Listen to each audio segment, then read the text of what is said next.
Assalamualaikum warahmatullahi wabarakatuh. Salam bahagia. Apa kabar anak-anak? Hari ini kita akan belajar tentang penguatan ekonomi maritim dan agrikultur.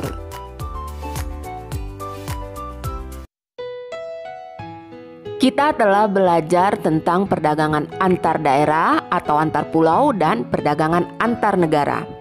Untuk mendukung perkembangan perdagangan di Indonesia, perlu dikembangkan sektor yang potensial untuk mendukung perdagangan, yaitu ekonomi maritim dan agrikultur.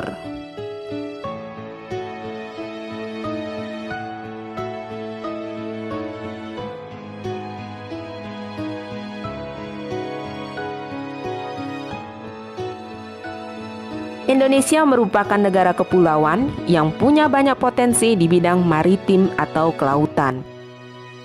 Apa yang dimaksud dengan ekonomi maritim? Apakah sama ekonomi maritim dengan ekonomi kelautan?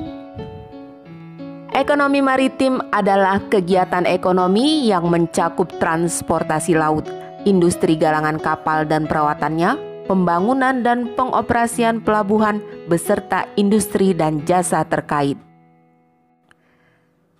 Sedangkan ekonomi kelautan adalah kegiatan ekonomi yang dilakukan di wilayah pesisir dan lautan serta di darat yang menggunakan sumber daya alam dan jasa-jasa lingkungan kelautan untuk menghasilkan barang dan jasa.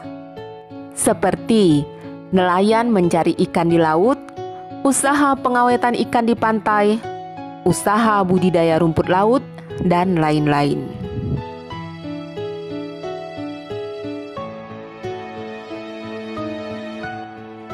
Bagaimana potensi ekonomi maritim Indonesia? Potensi ekonomi maritim Indonesia memiliki prospek yang cerah. Hal ini dikarenakan Indonesia adalah negara kepulauan terbesar di dunia yang secara geografis terletak di titik persimpangan Samudra Hindia dan Samudra Pasifik. Wilayah Indonesia yang 75%-nya berupa perairan atau lautan menjadikan Indonesia memiliki potensi maritim yang sangat besar. Hal ini terbukti berdasarkan statistik perikanan tahun 2012 dari FAO. Indonesia merupakan negara peringkat kedua dalam produksi perikanan tangkap dan peringkat keempat dalam produksi perikanan budidaya. Pada sisi yang lain, beberapa daerah Indonesia memiliki keindahan bawah laut yang sudah mendunia seperti Bunaken, Raja Ampat, Labuhan Bajo, dan Wakatobi. Selain itu, rumput laut Indonesia juga banyak sekali sehingga memiliki kemampuan untuk diekspor. Bagaimana kondisi ekonomi maritim di Indonesia dan negara-negara ASEAN?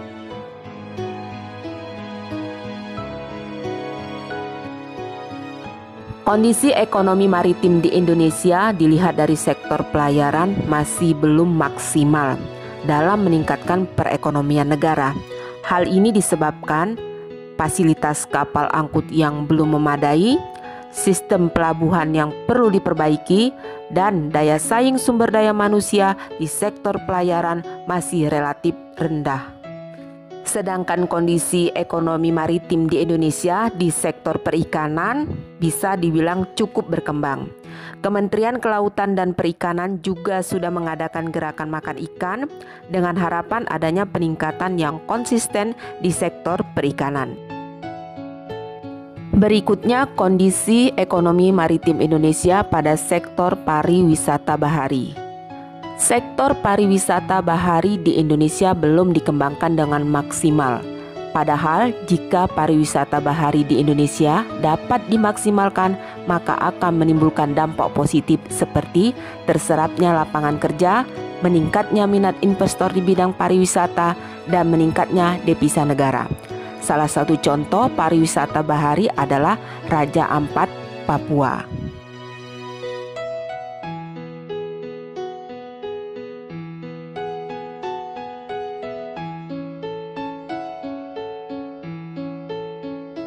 Lalu apa saja strategi dan kebijakan yang bisa digunakan untuk mengembangkan ekonomi maritim di Indonesia? Strategi pengembangan ekonomi maritim di Indonesia: meningkatkan daya saing dan daya dukung dalam ekonomi maritim, meningkatkan kesejahteraan masyarakat yang terlibat dalam ekonomi maritim, penguatan kedaulatan maritim dan pengelolaan sumber daya alam secara mandiri dan berkelanjutan, pengembangan infrastruktur secara mandiri dan terpadu, serta pengembangan SDM, iptek, dan budaya maritim.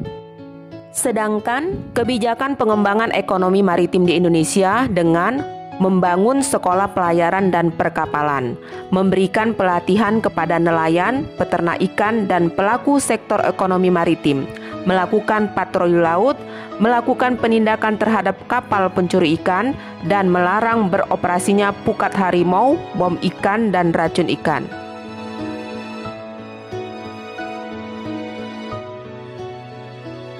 Agrikultur adalah kegiatan pemanfaatan sumber daya hayati atau bioenzim atau mikroorganisme yang dilakukan manusia untuk menghasilkan bahan pangan, bahan baku industri, sumber energi, atau untuk mengelola lingkungan hidupnya. Contoh produk agrikultur atau produk pangan seperti beras, sayur mayur, buah-buahan, keju, tahu, dan lain-lain. Sedangkan non-agrikultur adalah suatu proses memproduksi sebuah produk yang bukan untuk dimakan baik oleh manusia maupun hewan ternak. Contohnya serat, papan, meja, kursi, dan lain-lain. Selanjutnya, bagaimana potensi agrikultur di Indonesia? Potensi agrikultur di Indonesia. 1. Indonesia memiliki wilayah yang subur dan beriklim tropis, sehingga sangat baik untuk aktivitas pertanian. Indonesia juga memiliki tanaman unggul seperti padi, kedelai, kacang tanah, ubi kayu, dan lain-lain. Selain itu, Indonesia memiliki keanekaragaman hayati tertinggi di dunia, 400 jenis tanaman penghasil buah, 370 tanaman berumbi, dan 55 jenis tanaman rempah. Indonesia memiliki lahan pertanian yang luas. 40% dari total daratan di Indonesia berpotensi untuk dijadikan lahan pertanian.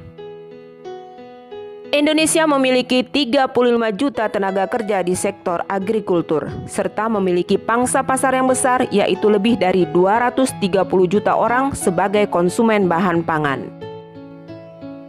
Apa peran agrikultur di Indonesia? Peran bidang agrikultur terhadap perekonomian Indonesia diantaranya sebagai komoditas unggulan dalam kegiatan ekspor, sehingga pendapatan negara melalui devisa dapat meningkat secara kualitas dan berkesinambungan. Selain itu, dengan adanya sektor pertanian, maka ketahanan pangan nasional dapat dipenuhi. Apa saja hambatan pengembangan agrikultur di Indonesia?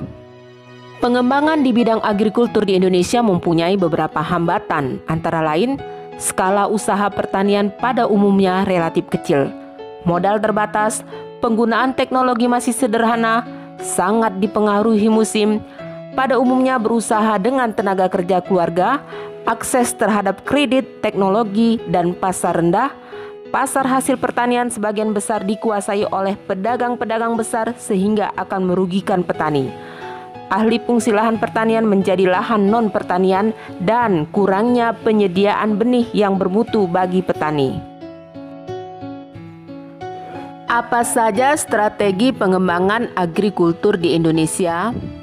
Strategi pengembangan agrikultur di Indonesia seperti strategi eco-farming, yaitu peningkatan sistem budidaya di sektor pertanian yang ramah lingkungan dan terintegrasi dengan kearifan lokal. 2. Distribusi atau penyaluran pupuk secara merata. 3. Perbaikan irigasi.